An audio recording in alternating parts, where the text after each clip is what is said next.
Yes, tujya mu firidi kandi rero tukwatira filmu yawe Nyamurunje bakweta Embera Yensi iri kushyirwa bankore media na partnership bitu bamani munonga ka Mr Life kabaka Don Zentuha Sky na Matina n'abandi bona iyo ni filmu ya mani tuza kukibaterera kwika na parts 10 twine timu yona kandi asumana nyuma ya kamera nkaburijo.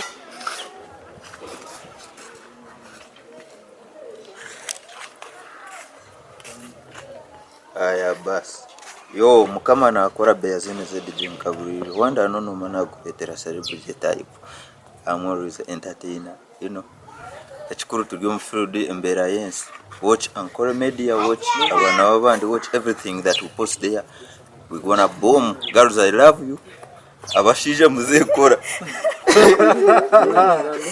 Yes, Kairena Kaburisho na kwatira Encore Media Production, your home of quality movies. So, Drani na Mr Life kabaka super comedian Western Uganda. Country field turimuntu bakoromza no gwa Nyamurunji Embera Yensi. Watch out.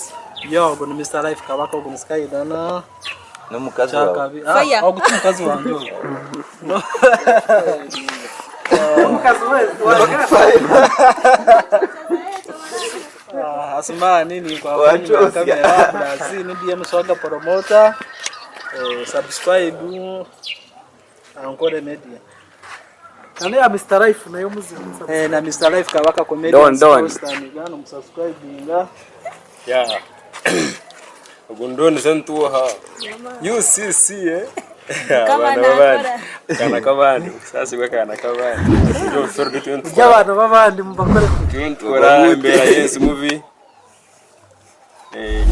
yo produtaha yo achera wakwasere kamera na mweta sindi yumva utarigemba